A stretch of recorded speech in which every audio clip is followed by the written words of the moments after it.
Hi everyone, this is Melanie Smith with Solo Select. We're really excited for you guys to hear the podcast that we did with Tricia Aldridge, Carol Rose, and Brooke Wharton.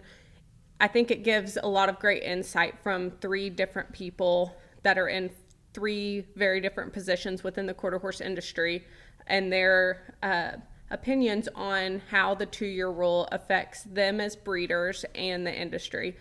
I wanted to give a little bit of insight into this rule and what happened last year at the convention. I went and was very vocal about getting rid of the 2-year rule, and ultimately it was a very close vote in the stud book committee on Sunday, but the rule change proposal was denied. It went to the general membership meeting on Monday, where I got up and spoke in front of the general membership to the president, and I wanted to share that speech with you guys because I think it gives some valuable insight into why I think this rule change proposal is needed and just some history on it and some of the facts that surround it. Mr. President, please accept my request to revisit item 20 on the agenda. My name is Melanie Smith and I own Solo Select horses. I have a unique perspective on this topic as the owner of Woody Be Tough, a 24-year-old stallion still active today, and as someone deeply involved in raising and developing younger stallions and mares that are affected by the 2015 rule. I appreciate the Stud Book Committee's thoughtful consideration of both sides of this issue, and my intention today is simply to present factual evidence as to why the 2-year limitation on using frozen semen and embryos after a horse's death is unnecessary. One primary argument for the current rule is protecting genetic diversity. However, historical data clearly contradicts this point. Consider these facts. $98 million sire, who is dead, registered 208 foals at his peak in 2008, but only 39 in 2024, demonstrating a natural market decline. A $56 million sire, who is also dead, has 178 registered foals in 2011, but only 19 in 2024. The all-time leading sire across all disciplines registered 137 foals in 1993, but just 5 in 2024. This evidence shows conclusively that market demand for deceased stallion semen naturally decreases over time without regulatory intervention. Additionally, as an association, AQHA emphasizes the importance of engaging youth and newer generations.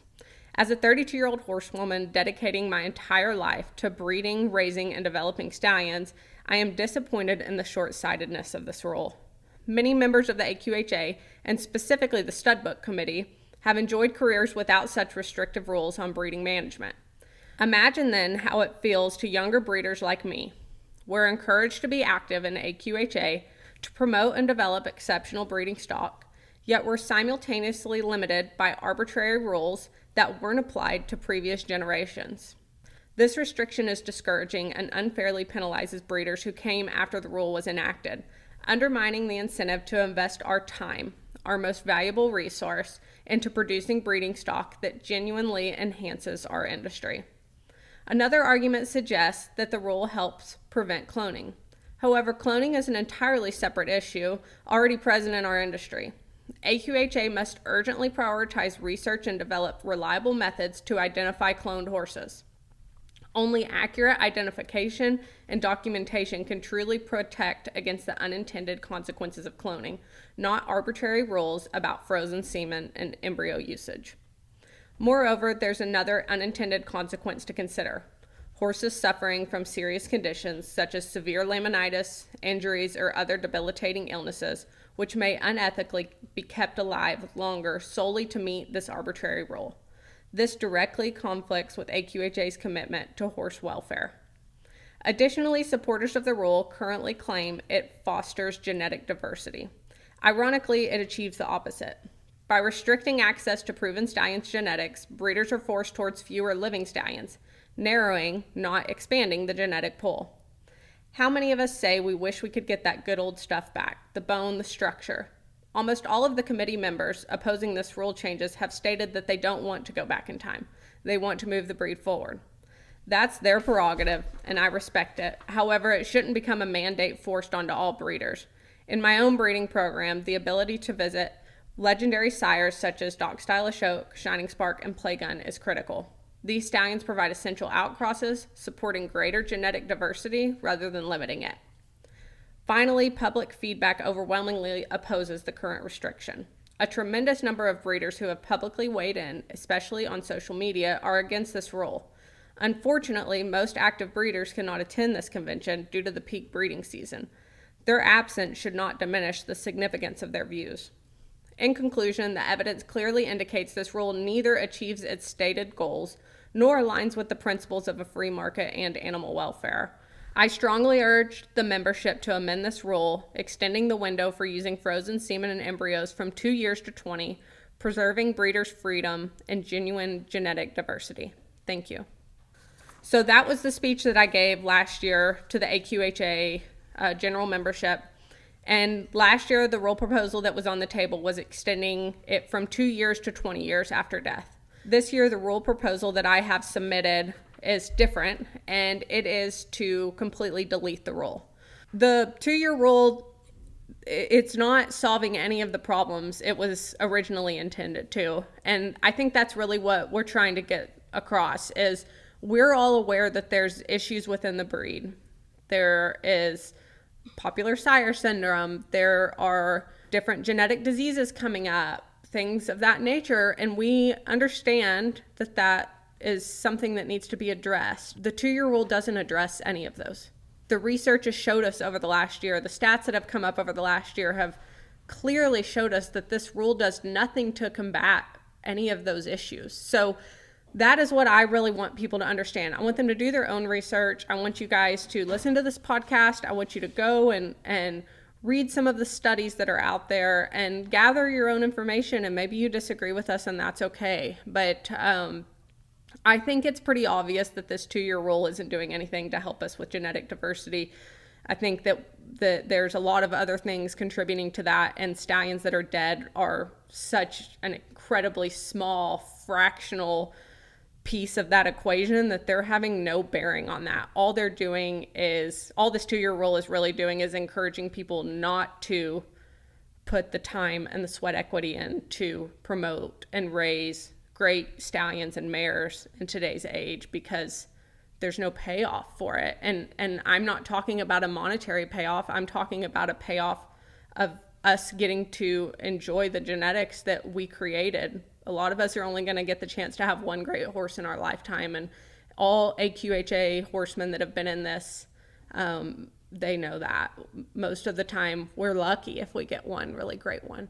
And the fact that this rule wants to take that away from me, and all of my fellow breeders, whether they're small breeders or large breeders, it doesn't make sense. It doesn't align with AQHA's mission statement, and I think it's something that needs to be strongly considered at the convention this year. So I hope that you guys will become active in it. We have all kinds of information on our website about how to be active in it, and I hope you guys will listen to this podcast, enjoy it, and I hope that it triggers you to come to the convention this year and get involved. Hi everyone, this is Melanie Smith with Solo Select Horses. We've got a very exciting group of people here today, and we're talking about a very important topic with AQHA. So as many of you have probably read, whether it's been on our platform, on different social media platforms, there's been a lot of discussion about what we call the 2-year rule.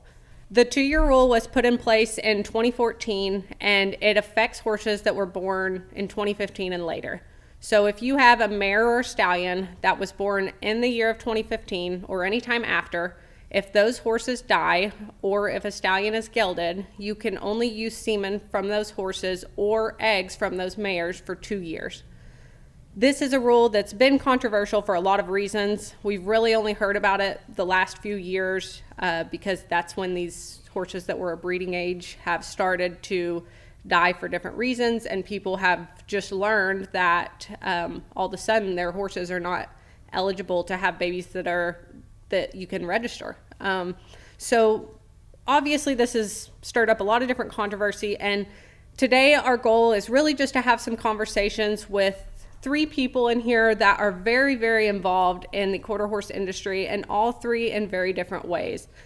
We brought each of these people on for specific reasons, and I wanted to provide 3 completely different outlooks from people that are involved in different parts of the industry. So I'm going to introduce everybody here, and then we're going to start talking a little bit about, you know, our opinions of this rule. This is going to be something that has factual information and opinions in it.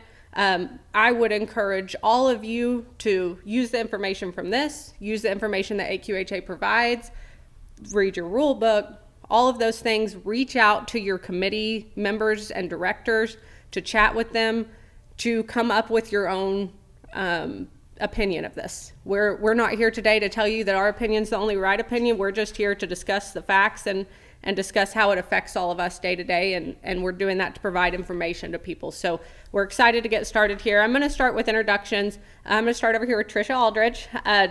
Tricia is the owner of the great horse Adios Pantalones. That horse has won over $1 million.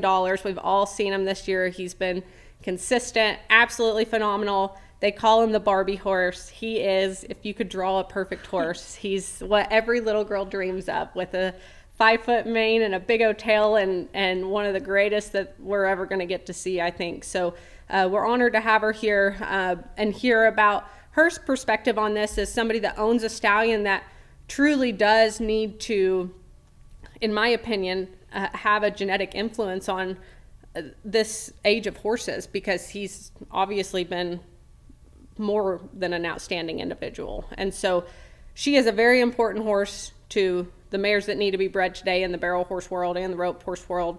And we're excited to hear what she has to allow on this. We've got Carol Rose here. Needs no introduction either. Carol's had Shining Spark since, I asked her when he was born, she said 1989. And he's sire of over $10 million, leading broodmare sire in the cow horse world. I mean, he's just been phenomenal for Carol and all of us. We've raised Shining Sparks. We've had Shiner mares. I know Brooke probably has too. Great horses. And so Carol has also been on the stud book committee 15 to 20 years. And so if you're not familiar with what the stud book committee is, because I know some of you guys probably don't know how AQHA is governed, there are different committees that members are elected to. I say elected, basically chosen to be on. And the stud book committee is a very influential committee to the Quarter Horse Association, all the rules that are made. And so the committee is made up of, Carol, is it 25, 30 people? I believe this year there's 40 people. Okay, so 40 people. These people are put on the committee by the president. It's a very important committee. It makes rules like this that have long-lasting implications on the entire quarter horse population and all of the owners. And so, like we said, Carol's been on and off this committee for 15 to 20 years, and she can bring a lot of history, a lot of insight into how rules are made, how they're discussed that day, and things like that. Brooke Wharton is also here with us, and Brooke brings a really cool perspective. All 3 of us that we've talked about so far are stallion owners. Brooke does not own a stallion, but she owns and has been a part of some mares that have been incredibly influential in the reining horse world. This is an amazing stat. She has been, she owns the mares that were the dams of 2 of the 5 of the last futurity champions in the reining. It's absolutely amazing. So as we all know, people spend their entire lifetimes trying to raise one futurity champion, and you've gotten to have 2 in the last 5 years, which is incredible. And she's a 6th generation of the Wagner Ranch, part of the NRHA Foundation and several committees within NRHA. And Brooke's very active, both in the governance of NRHA and she is like me. We're 2 younger people trying to come on and be very active in the governance of the AQHA as well. And so I think Brooke brings a very cool perspective as somebody that is a mare owner, raising horses, and also a consumer that is having to make intelligent breeding decisions that are both keeping the integrity of the horse in mind, trying to breed the best horse that we can, and also something that will give a return on your investment. So these are our guests for today's podcast. I'm going to let them take it away and start some discussions here, and we're excited to bring all this information to you guys. So we're going to start with the intent behind the 2-year rule. This rule was obviously created in 2014 to solve some problems. Carol, I know you said that that was the one year you missed, and Yes. you don't miss conventions. No, I don't. But when it was created, what do you think that what problems do you think they were trying to solve? I have no idea. The conversation that I've heard, that they think there's too much line breeding or inbreeding going on, so they want, if a horse dies and you can't use his semen, if he's born after 215, you can't use his semen after 2 years. They want to bring in new blood, but for centuries, since the quarter horse breed the American Quarter Horse Association is 85 years old. It's the same age I am. And we started with Wimpy, and King and Leo and all that. And all those horses, that bloodline has pretty much gone, but it still carries through with Joe Reed, you see occasionally. And they were trying to diversify the gene pool. But history repeats itself.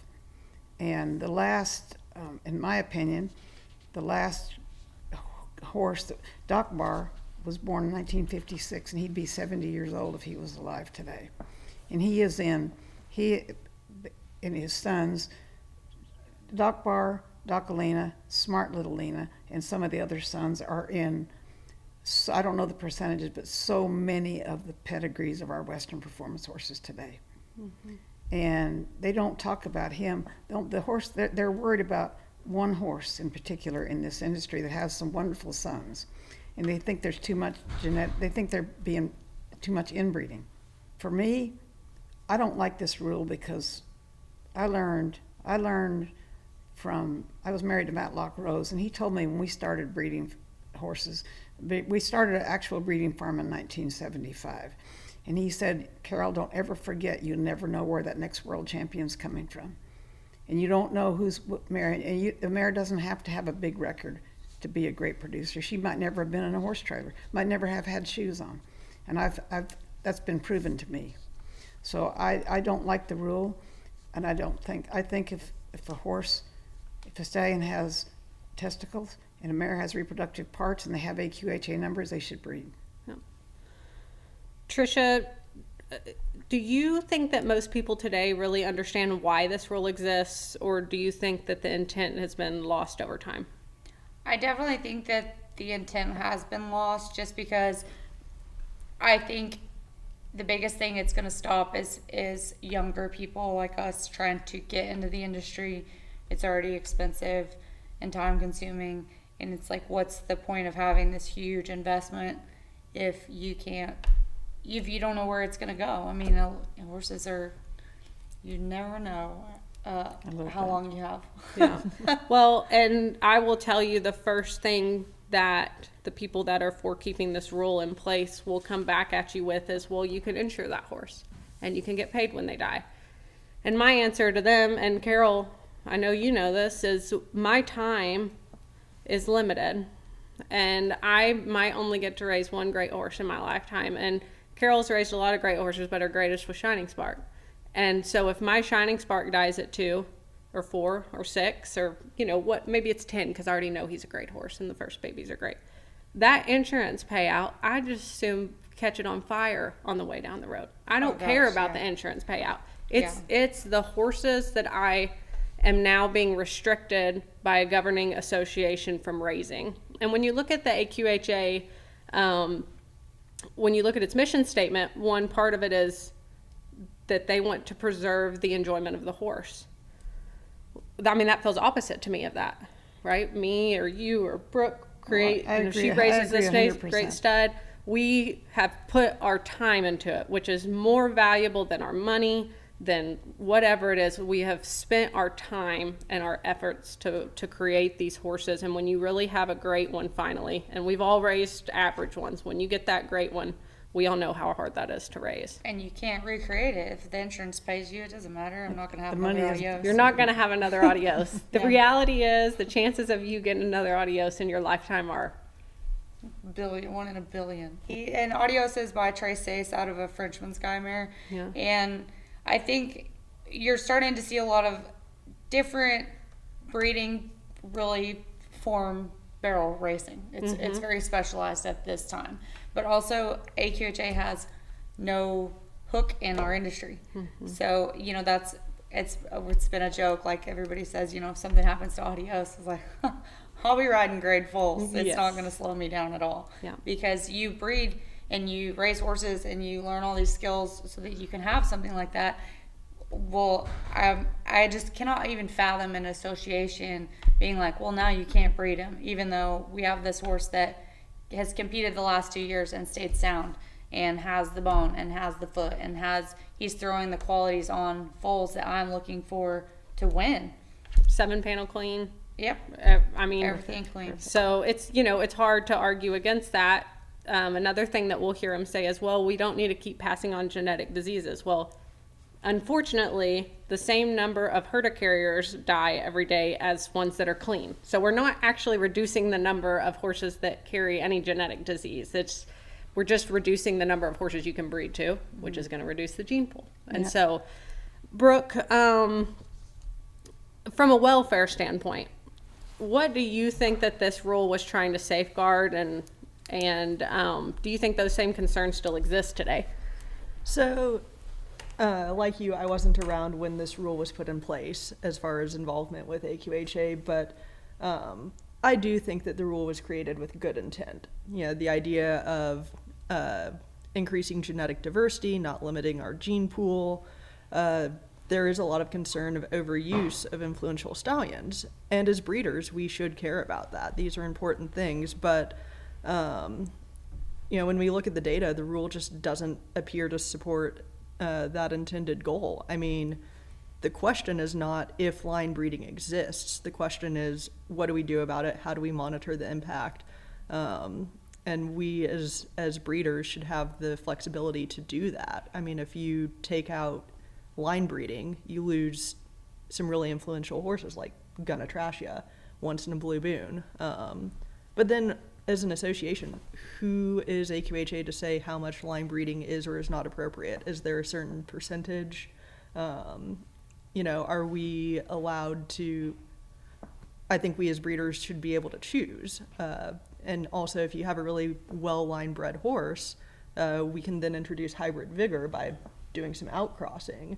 And if we the association limit, this is too much line breeding, this is limiting genetic diversity, but without really anything underlying that, then how do we actually utilize some of the breeding techniques and some of that diversity within our breeding goals?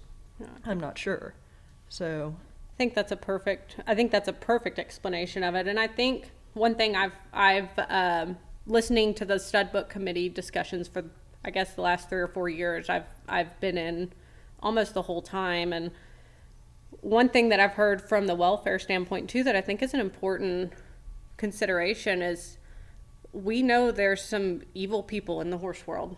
And when they have a stud that unfortunately is a good horse or a marketable horse or whatever he is, that founders that probably needs to be put down, they've got all this frozen semen and ICSI semen on him, and he's standing in that stall, just, we all know he needs to be put down, but they're doing everything they can to keep him alive for 4 more years so they can breed him. That's not promoting the welfare of the quarter horse in any way, shape, or form. Absolutely. And, Carol, Melanie, the 3 of us are on the board of directors for AQHA, and so we want AQHA to be successful. This is really important. We're not trying to create something or overturn something right now to the detriment of AQHA, but we just have to be very careful that any policy that we're creating doesn't have a conflict of interest with humanity decisions. Yeah. There is absolutely no proof that line breeding or inbreeding is detrimental to the horse. But with regard to diseases, it is our responsibility as breeders to breed away from the diseases. And that's one thing I think that we should be very careful of. We should know the panel of the stallion and the mares, and not try to breed away from the diseases. That's our responsibility. But as far as the amount of blood, line breeding or inbreeding, whatever you want to call it, there's no proof that is bad for a horse. It's actually the opposite. It's shown technically genetically, if you bred the perfect specimen to the perfect specimen, you would get a perfect specimen. So there's actually more proof to show that line breeding can bring out better qualities than worse qualities. And then People are just very misunderstood on the term line breeding or inbreeding. It's a tool in a breeder's toolkit. For sure. And it's obviously made the breed what it is today. There's a lot of line breeding when you look back. And I don't think it's our association's place to tell us how to breed our horses. Yeah. Well, and to the point of genetic diversity, if that's what AQHA is really trying to protect in this case, then we actually need to be looking, we have genomic tools to evaluate that. And so if you take two full siblings, they're actually going to carry different genomic distributions. So even though you have two full siblings, if you mate them with a mare, one of those studs might increase that higher percentage of line breeding, and one might actually decrease it just based on what those individuals, the genes that those individuals actually carry, even though on paper they look like they're the same. So, that's the one wonderful thing actually about where we are right now is we have such an advancement in technology with reproductive techniques. We can see on an individual level what genes each horse is carrying. It's not just the pedigree of what the horse is. It's our responsibility to, like Brooke said, look forward and what can we do to improve the breed, right?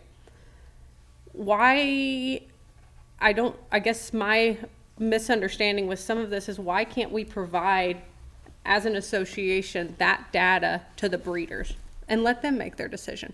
Why can't we put things like that on the back of the papers? Why can't we provide more education? Why can't we provide more genetic testing options for our members at their cost to put more genetic data in the quarter horse database to help them make a decision of what is the inbreeding coefficient if I were to cross these two horses? And maybe I want it to be at a certain level, or maybe I want to try to stay as far away from those bloodlines as possible. But instead of us trying to act as the government and put all of these regulations on them, why don't we give our breeders the information and put the money and time and effort into research to have more information so they can make their own decisions, instead of us saying, well, I just think when a horse is dead that their genetics need to die with them. Well, that's fine.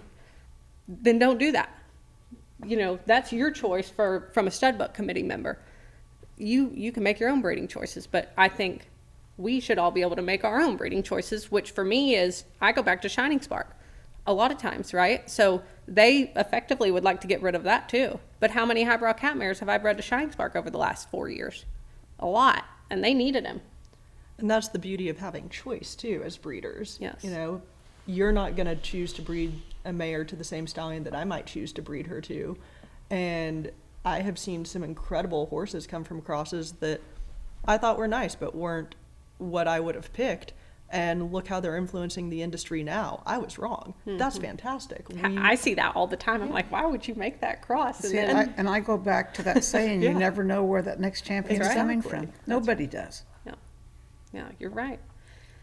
Tricia, I want to ask you, as somebody that has a young stallion, we know the following that Audios has on social media. You have done a phenomenal job of creating that following. Once again, you've obviously invested money into this horse, but that's nothing compared to the time you have invested in him. For sure. Your life you have lived with this horse. It still revolves around him. You live with the him. love of the horse. That's right. It isn't about the money, it's the love of the horse. That's right. He's my buddy. Yeah. And so you've lived with this horse. When you sit back and you think, how does it affect your day-to-day decisions of how you're marketing this horse and how you think breeders are planning to use him? I mean, so it's kind of a double-edged sword, because obviously in barrel racing it's not going to be as huge of a priority for AQHA. So, but I have had a lot of people offer to buy him and use that as leverage to say, like, you should just cash out now, because what if something happens to him? Which is tough, because, in this situation, it's very rarely that the trainer is the one that owns this horse. Mm-hmm. And so, I'm very blessed that he has come into my life.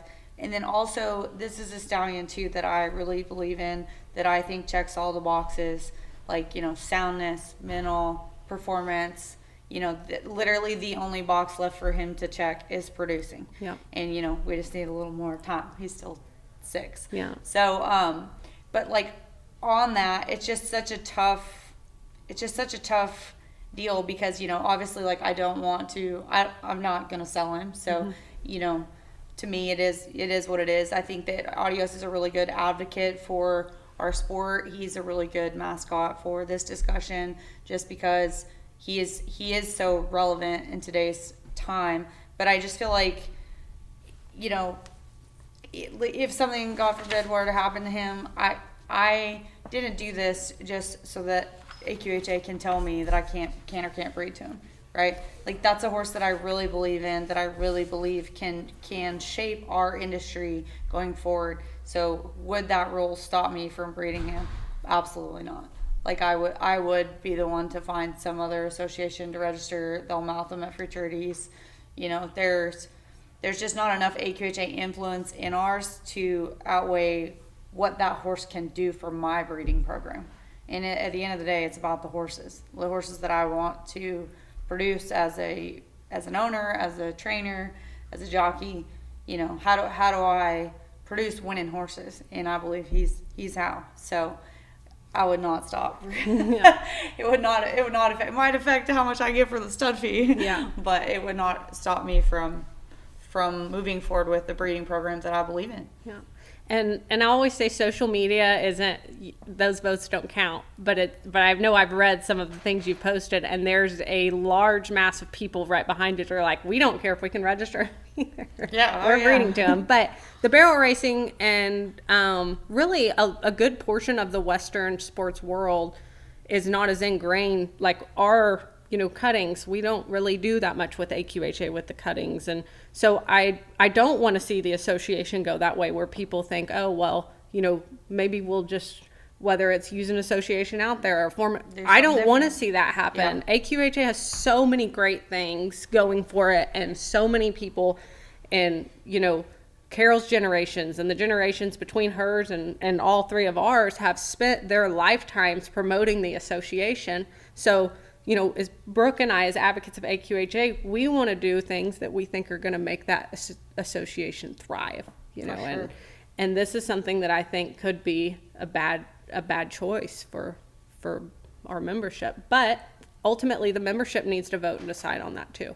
That is something that I can have my opinion on it. All 4 of us can have an opinion, but the membership needs to be able to vote and be heard on this, I think. So. I've suggested to the AQHA that they have a membership survey regarding these rules because the AQHA is a member-based association and we need all the members. Well, let's talk a little bit about that. So we've tried to do a lot of education on how do you even get to the convention? How do you register for it? What is the schedule? Because I didn't know 3 years ago when I went to the first one. And Butch is the one that drugged me there. Butch Wise, he was like, listen, all these decisions that are made are affecting you every day. You're investing your time and into these horses, and you have got to be able to make decisions on them. And the funny part is Butch and I disagree on a lot, but Butch has been the one that's like, you've got to get involved. And so I want other people that are in our generation to understand what that looks like, because when I go to the convention, we're not well represented there. No. And I think a lot of that is because what I say is our group is in the trenches right now trying to build our programs, and we can't get out of the trenches for 4 days in the middle of breeding season. I mean, thank goodness I have a great team here so I can leave for 4 days, but a lot of people don't, especially our small breeders. And the small breeders are the backbone of AQHA. They make up the most. When you look at the stats, there's no question the small breeders make up the large majority of registered horses, breeders, all of the above. And they cannot leave those mares that are foaling or those babies that are 2 days old. So all of that to say, the membership has the ability to vote at the convention. And I think that's important for people to know. What will happen is this will go to the stud book committee. And Carol, correct me if I'm wrong somewhere in here, but Saturday all day, the stud book committee will meet. And on Saturday, people can come. Anybody that's a member that's registered for convention can come sit in on the committee and has an opportunity to speak about this. That's Saturday, March 14th. Yes. So, and that will be in Vegas.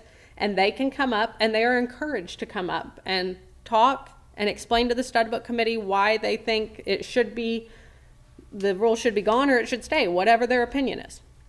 The stud book committee can ask them questions, whatever. And so that happens on Saturday.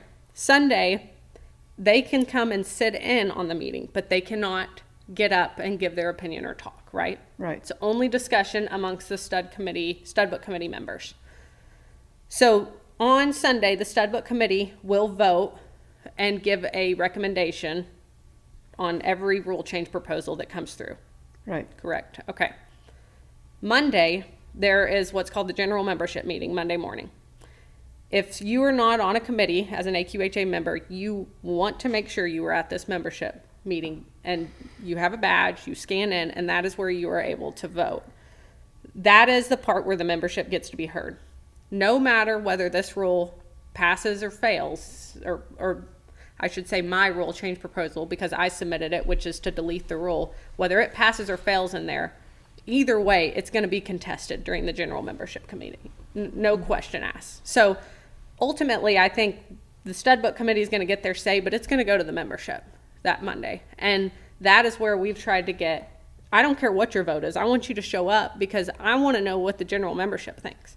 And I don't think we know that right now. Back to your point, Carol, that most of these people, I mean, I don't know how many AQHA members we have, but how many will go to convention? Not that many, because a lot of people work, and that meeting is on Monday the 16th of March, and a lot of people can't get off work on the Monday, so they can't go, and they go to the South Point Hotel. It's at the convention's at the South Point Hotel. A lot of people can't afford to go to Las Vegas. Right. They want to speak out on this rule, but the thing that bothers me the most is how many people are mad. You talk to people, they say, oh, you're involved with the AQHA. Yes, what about this rule if my horse dies and I can't use him after 2 years? And of course, I'm non-supportive of that rule. But I don't like so many people mad. I want people to like the AQHA, to want to join, to want to belong, to want to enjoy their horses, instead of being mad about something. Well, I think it's bothering me a lot. Something that they get frustrated with is the rule is a rule, and I think when it was put into place, people did it with good faith. They wanted to whatever it was, improve on the breed. They had good intent.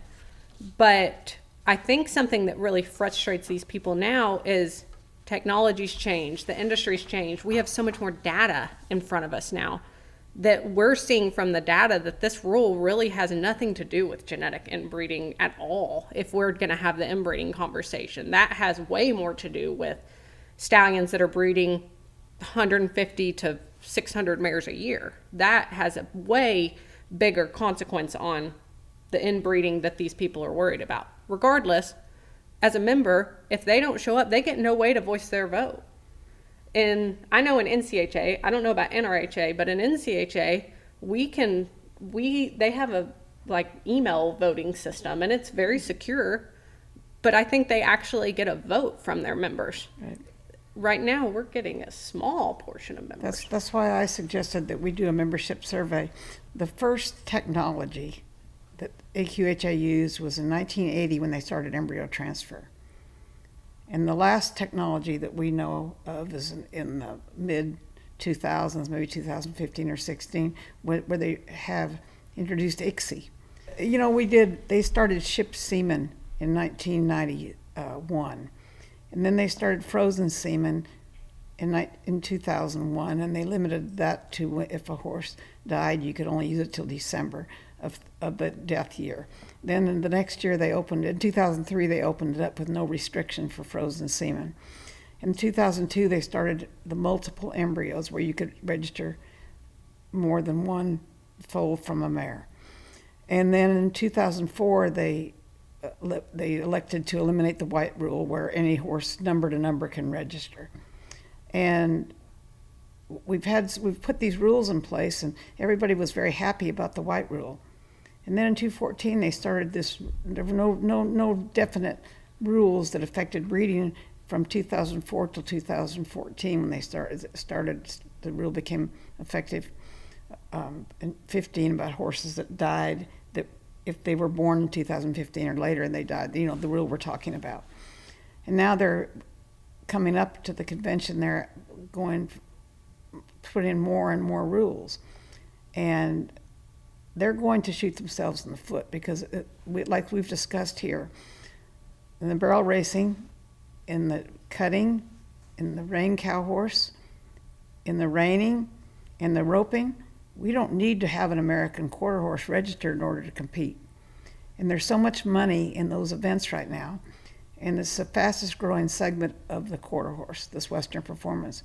And again, they do not have to be registered quarter horses. So it's not if, it's when another association will start and will take this over. And then it'll go, the AQHA won't like this, so then they'll decide to drop all these rules and they'll want their horses back.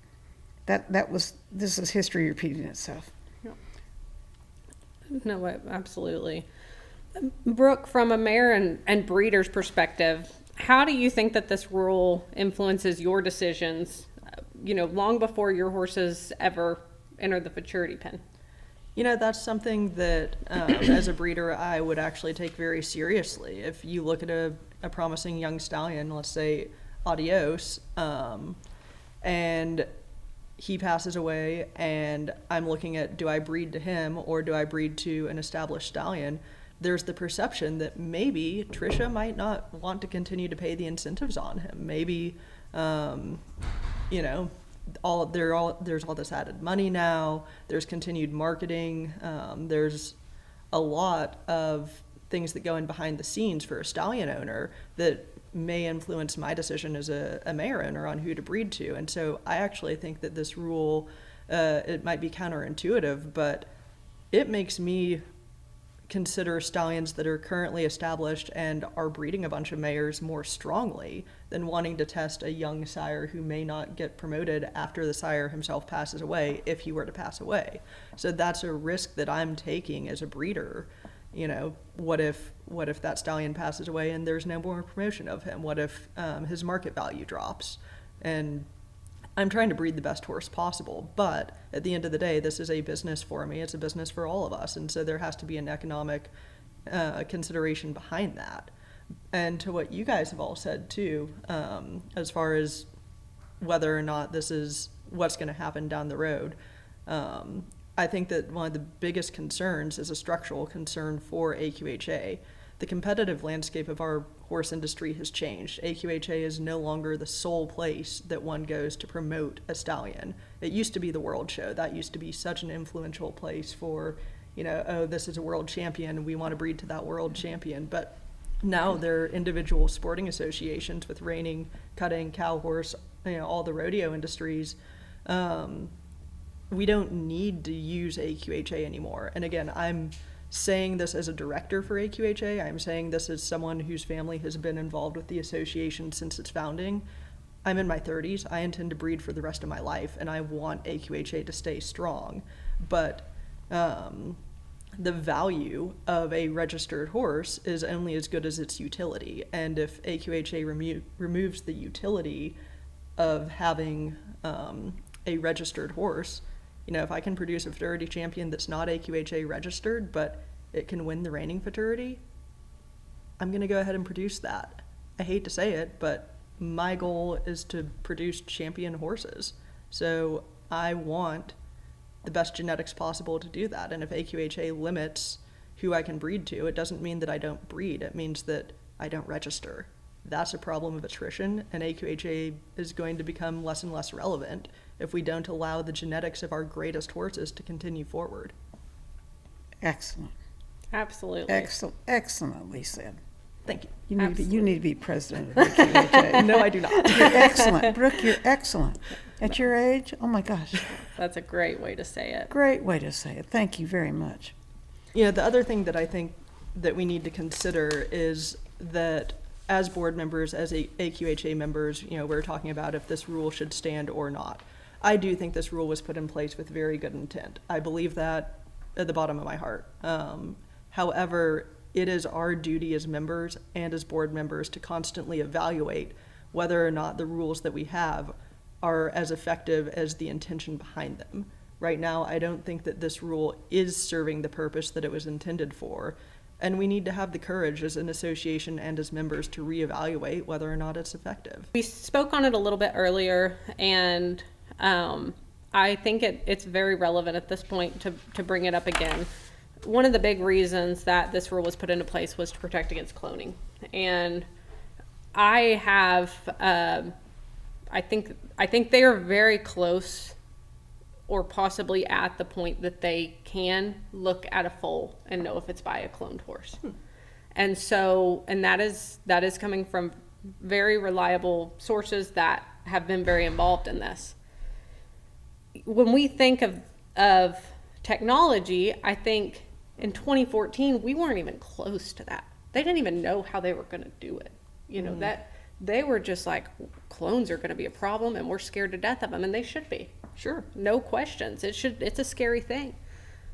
But I think, and I would love to see the stud book committee at the convention bring us as members some information on where they're at in that process and be transparent about it. Where are we in the process of being able to identify a clone? Let's talk to UC Davis about it. Where are we? How far out are we? Are we 6 months away? Are we 6 years away? Are we 15 years away? And I think that should have some bearing on this, because there are a lot of people that are still on the committee that put this rule into place, and the clones were one reason that they said that they did it then, and it's one of their biggest arguments now. Well, if we can figure out what the clones are, then why are we limiting, whether you're talking about the little guy or you're talking about a horse like Adios, why are we trying to trap them to protect against clones? You're not cloning Adios. I'm not cloning our young studs. You know, don't punish me because we have. Yeah, I mean, and so I think I would love to see the stud book committee come forward with, okay, my whole thing on this rule is we know we have problems, right? Cloning. We know we have a list of problems. Cloning.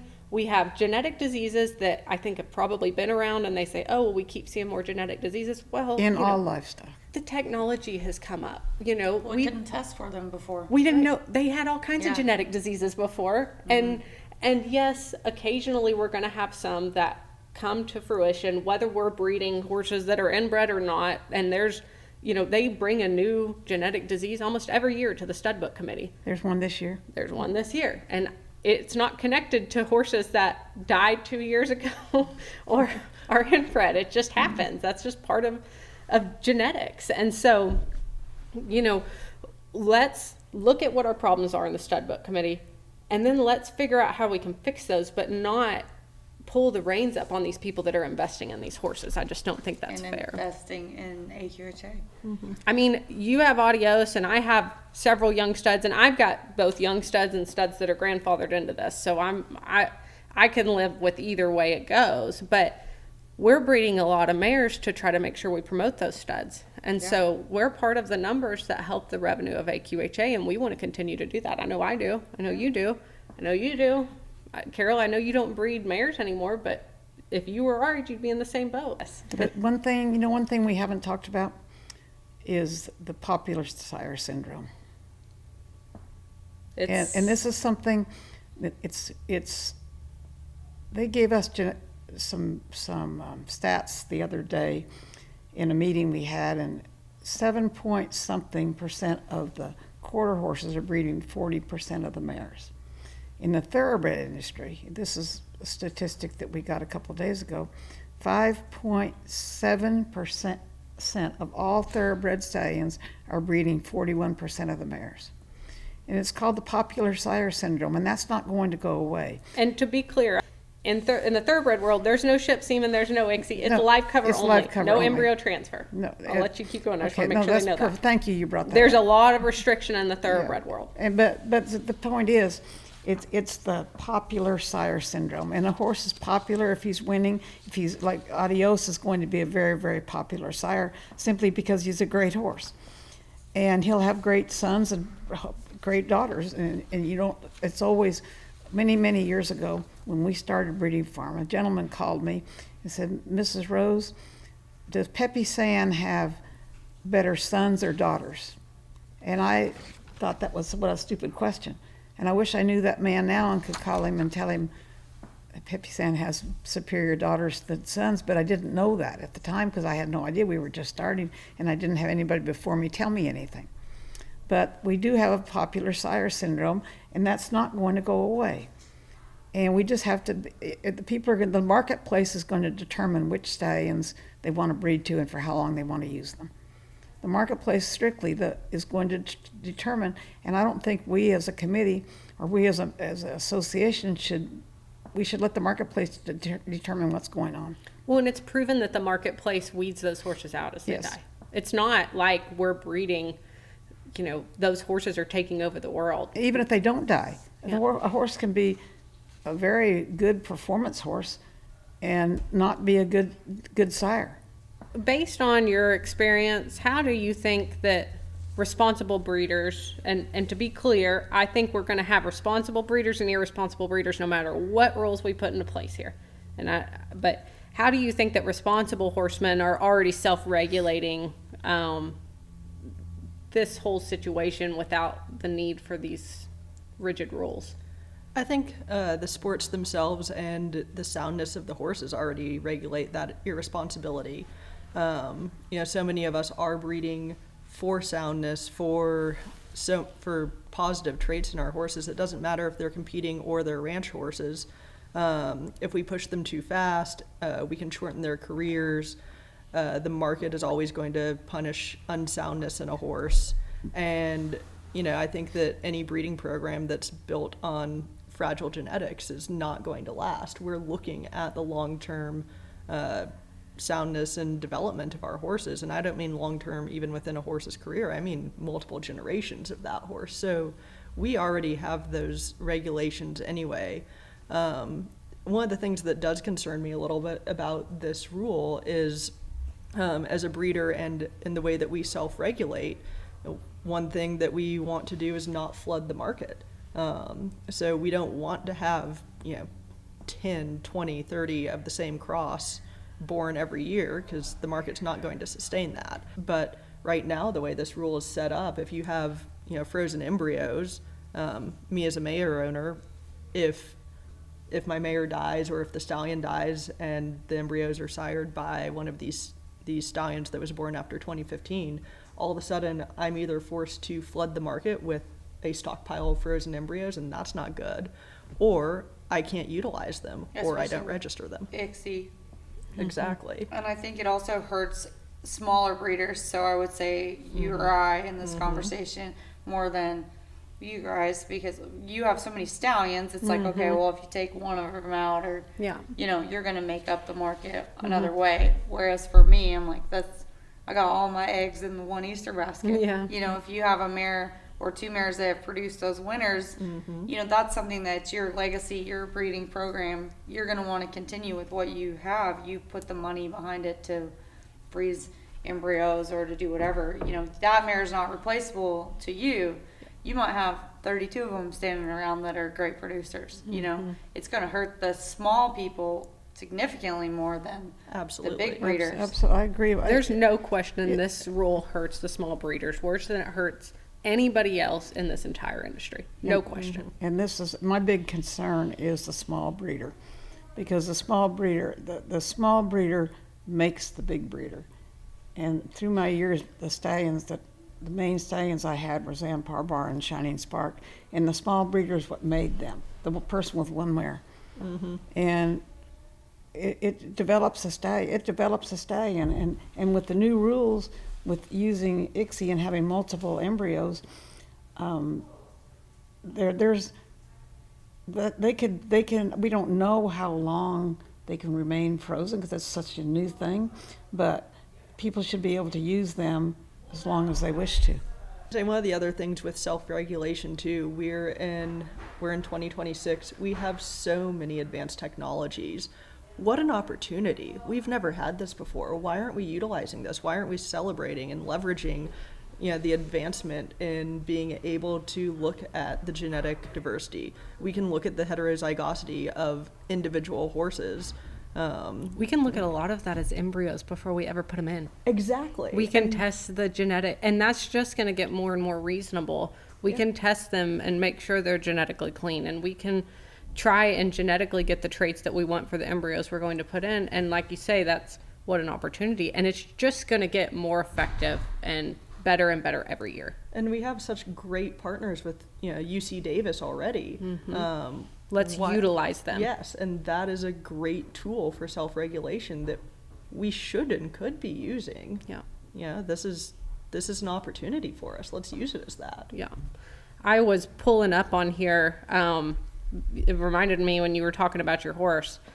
They just announced that they are going to be 4 decades after Zampar Jack dominated the roping world. Frozen semen and modern ICSI technology are giving the legendary bloodline a shot at rewriting history. And wow. Jim Brinkman of Pitzer Ranch. 8 foals. Yep. Jim Brinkman and Reliance Ranches, which is Gary McKinney, have partnered on this and have some babies on the ground.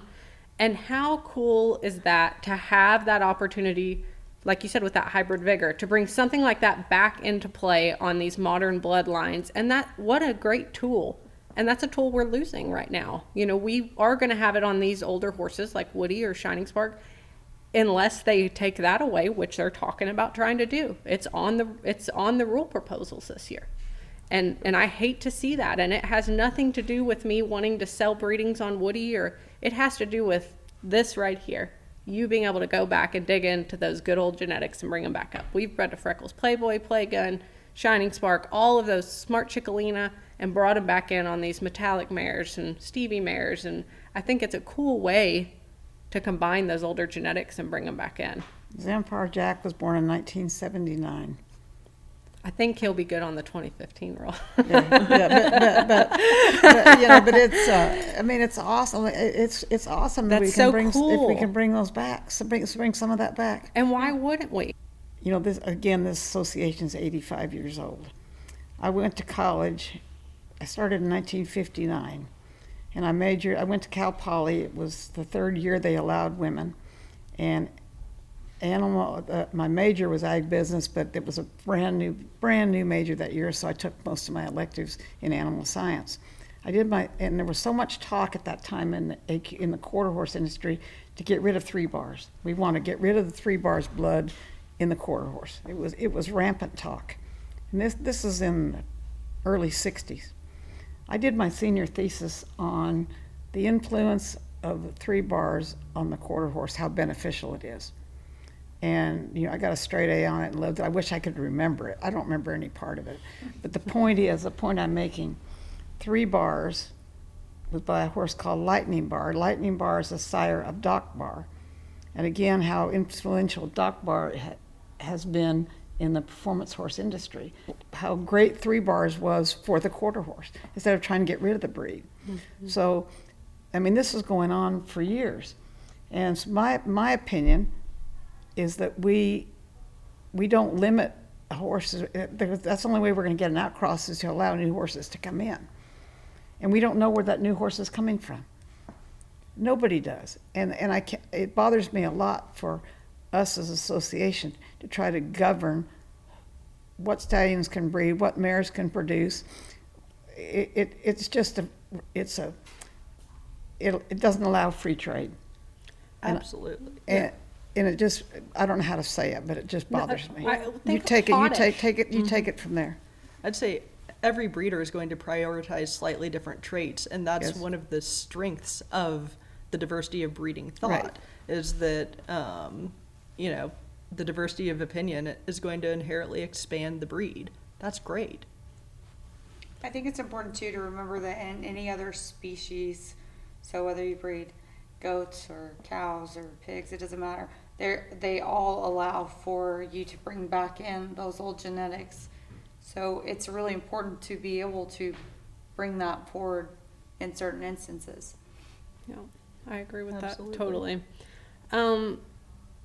Carol, in your experience, what actually moves the needle when it comes to change in the AQHA? If you're interested in any part of the AQHA, there's lots of committees you can get on and be involved. And go to the convention, ask to be on a committee. You can go in any committee and listen, and you see what it's like. I've been on the membership committee, I've been on the judges committee, I've been on the international committee, I've been on lots of committees. Stud book and registration is my go-to place because I'm a breeder. But you have to go and you have to be involved, and your voice will be heard. And that's moves. But the membership event, ultimately, the membership moves the needle. I see on Facebook people are like, well, I don't know, no, they don't ever do anything. But the Facebook votes and comments just don't count. And that's what I try to tell people. You can comment, you can write a letter, you can get a petition. That does not move the needle. No, not you at have to all. go to the convention. You have to show up, and it's 4 days, and I know it's expensive, and I know, but it is so important. It's important, no matter what your interest is. It doesn't have to be, today we're talking about the breeding and talking about the stud book committee, but there are a multitude of committees. Yeah. The judges committee, membership committee, there's, I'm leaving out. Welfare committee, marketing committee, yeah, there's ranching show committee. race Yeah. committee. Yeah, and you can ask, you can go and you can go to committees and you can ask which committee you would prefer to be on. Yes. And I think to your point too, that's one of the strengths of AQHA is there is a very well-defined way that we as members can make change or at least have a say. Doing it on Facebook, that's great, it gets you heard, but that's not the set path that you follow for change. AQHA has a set way of how to present a rule proposal. It has deadlines. It has a form you can fill out. Any member can fill it out, and any member can go to convention and support and speak up to why they think a rule should be changed. And that's one of AQHA's strengths is this well-defined way of making change. People just have to do it. and you have to be a member of AQHA to go to one of those meetings. Yeah. Tricia, if you got to talk to the stud book committee today, what do you want them to understand about how this rule, if you got 3 points, what 3 points do you want them to understand about how this rule affects you as a breeder?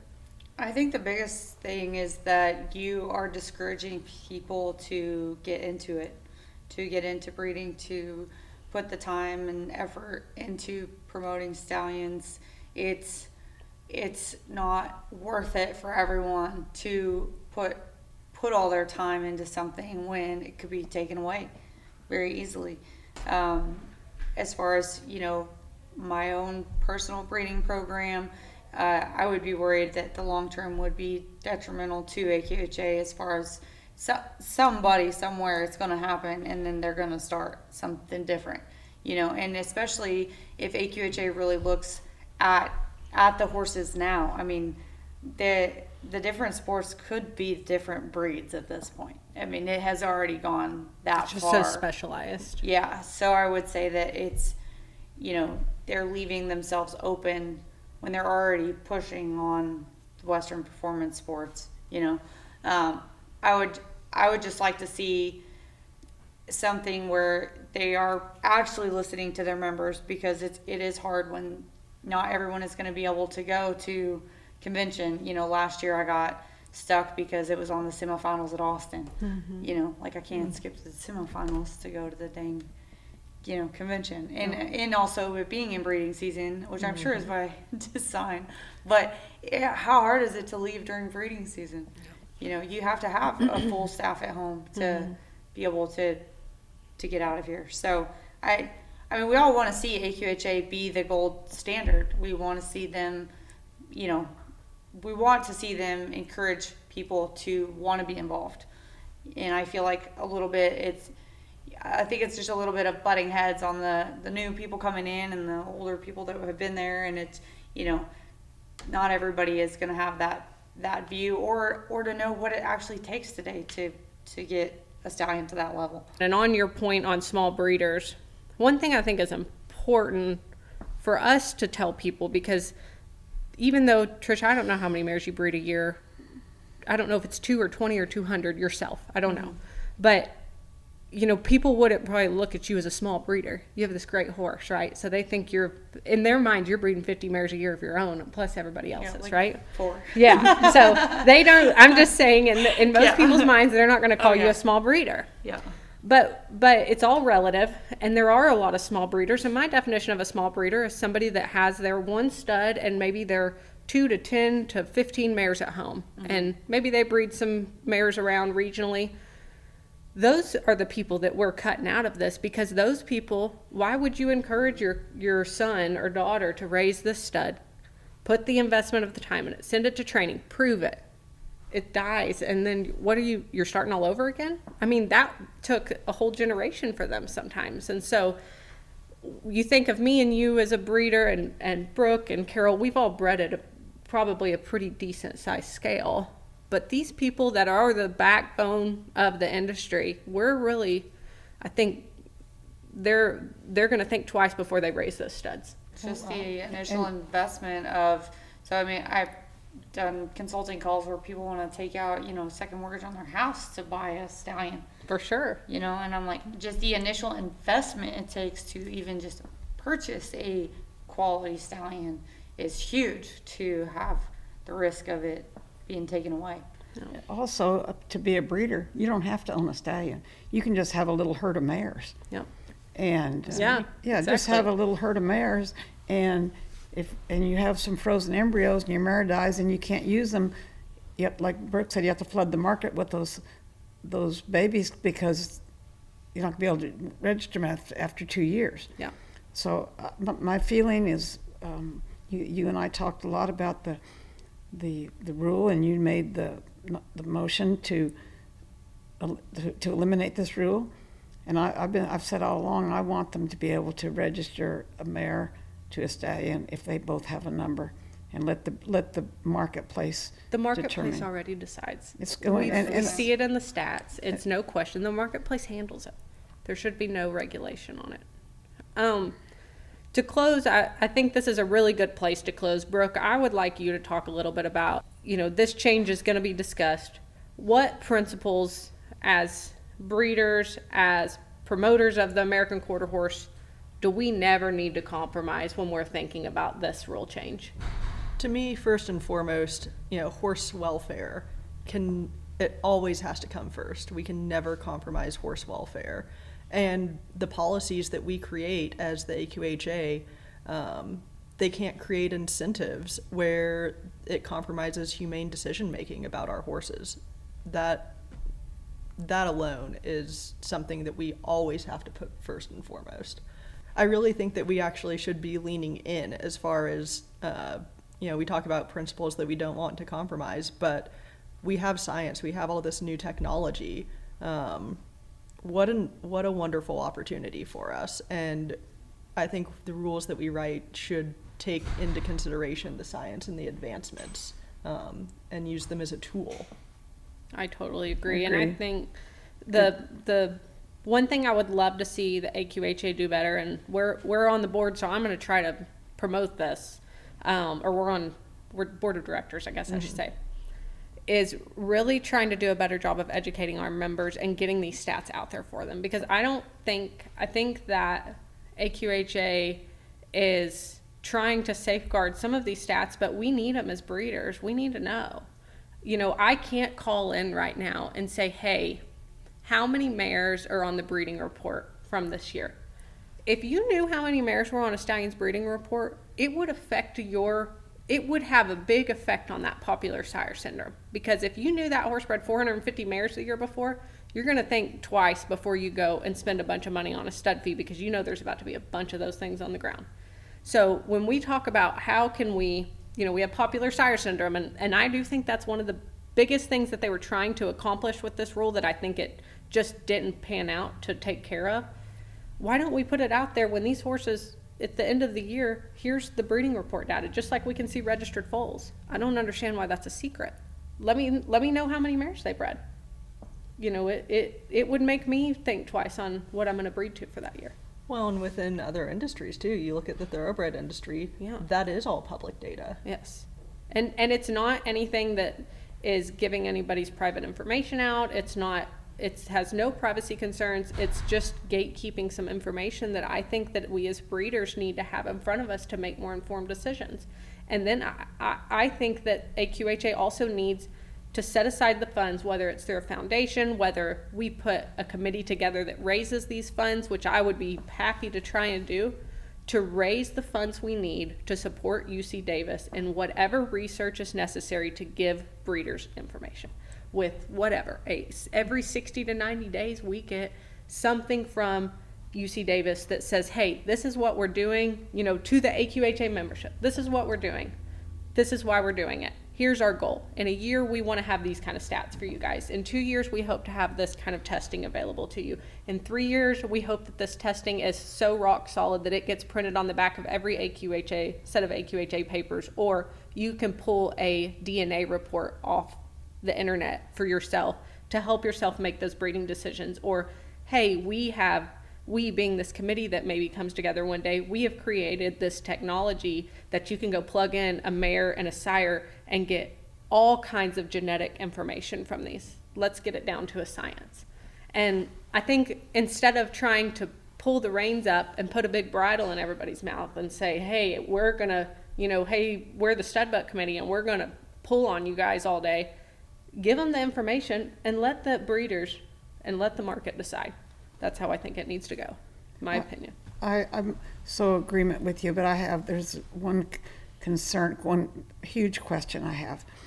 In 2014, when they made the rule, they grandfathered in all the horses that were born prior to 2015. Right. Now there's a proposal on the table to eliminate all multiple embryos of the stallions or the mares. It's basically the same rule. But So 2030. they moved it 5 years further. So- but they didn't grandfather in the old ones. They took them all out. So the rule proposal that's going to be presented is that in 2031, if a stallion is dead, it doesn't matter if they were born before 2015 or not, you're done. You can't register any foals from them. So a horse, Shining Spark, he'd be done in 2031. Oddish. And all frozen embryos by that stud. Also not eligible for registration anymore. And what a shame that would be. And same with the mare. And so let's not continue to add the regulation and let's do education instead. Excellent. Well, and if this is about genetic diversity too, then calendar deadlines are not a genetic diversity strategy. If our concern really is genetic diversity, then we need to actually measure that genetically, not chronologically. You need to say that at the meeting. You need to stand up and say that in front of the whole committee and all the people.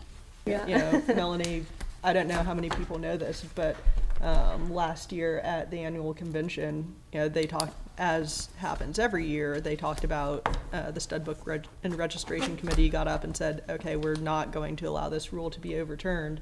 And Melanie, you're really the one that spearheaded this effort to make it known to the membership and to the public, and doing things like this podcast. You're just trying to educate everybody, which is great. It's transparency, but oh my gosh, the speech that you gave last year and it was all statistically based, it was all facts, evidence.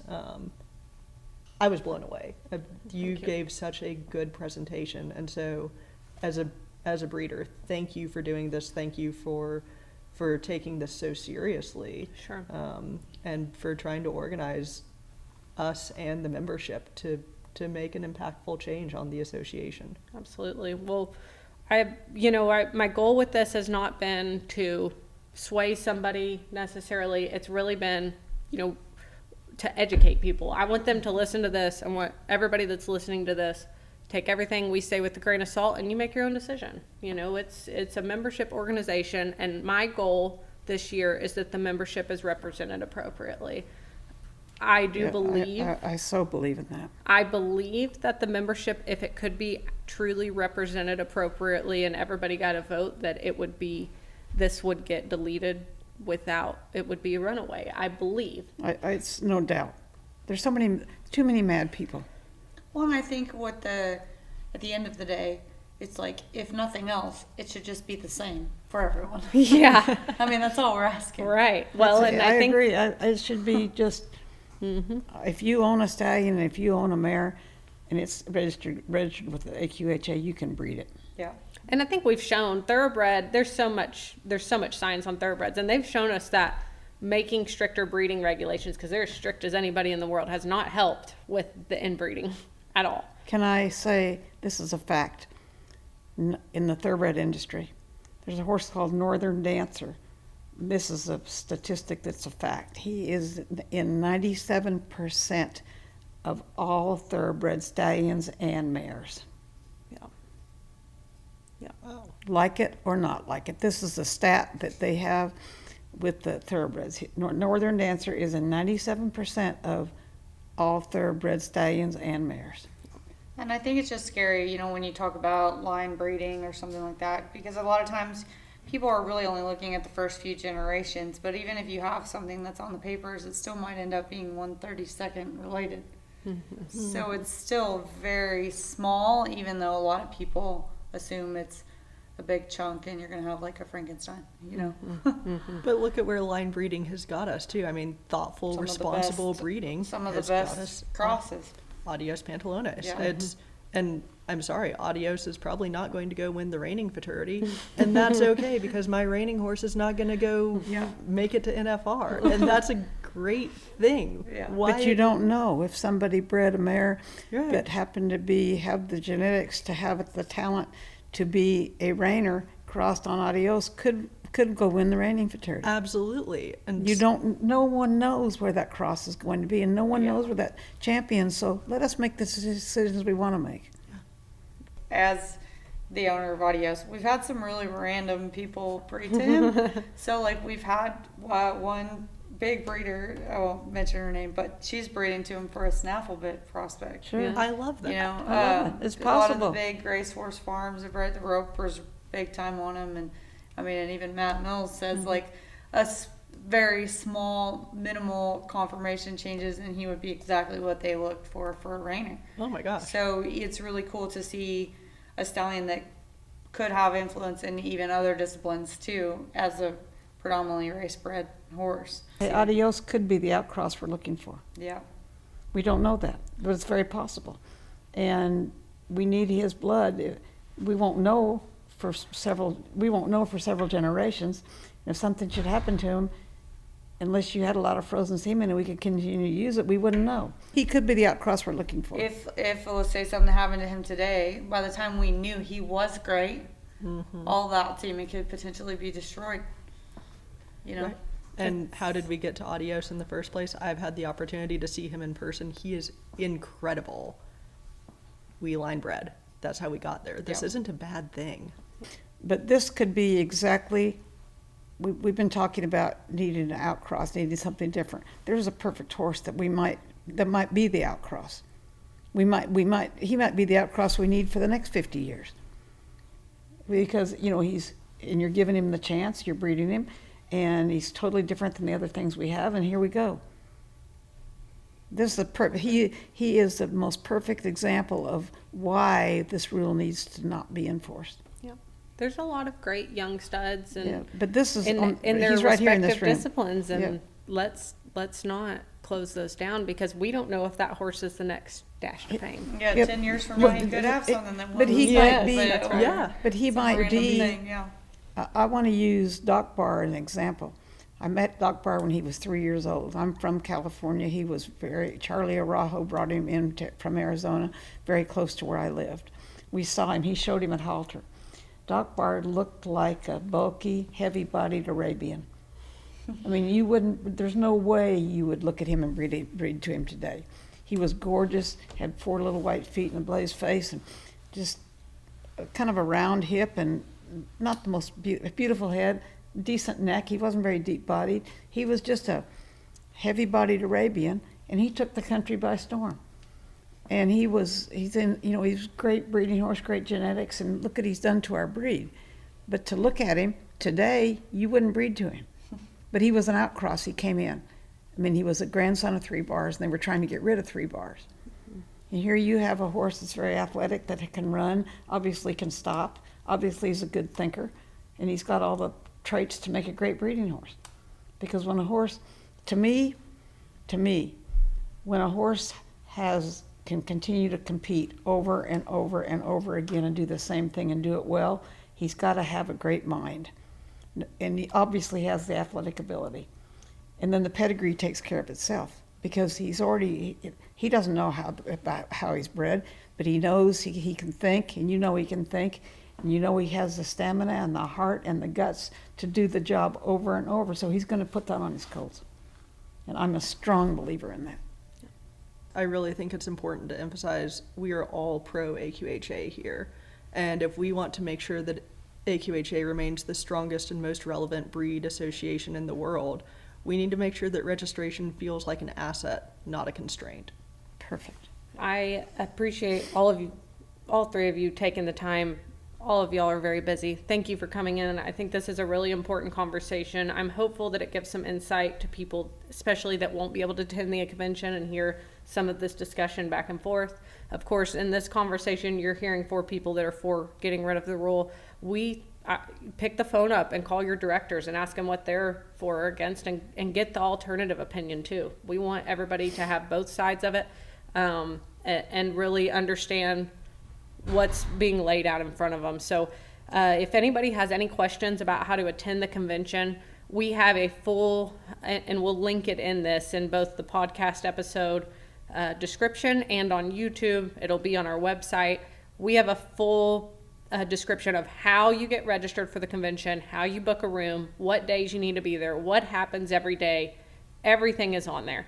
If anybody has any questions, you're welcome to give us a call. We will try to guide you the best we can to give you the information you need to go to convention and have a productive convention and be able to hear the discussions and be a part of the discussions that are relevant to you, whether it's this 2-year rule or it's something in the judges committee or something in the show committee or the racing committee. Like, that's what Brooke and Carol and I are here to do as directors, is to try and encourage people to come and be a part of it, and we want you to. So even if you're not a breeder and this 2-year rule doesn't apply to you, but you want to be a part of the racing committee, call us and we'll do everything we can to try and get you in the right position to do so. So thank you everybody for joining us. Thank you guys again for coming, and we look forward to the convention and seeing the outcome this year.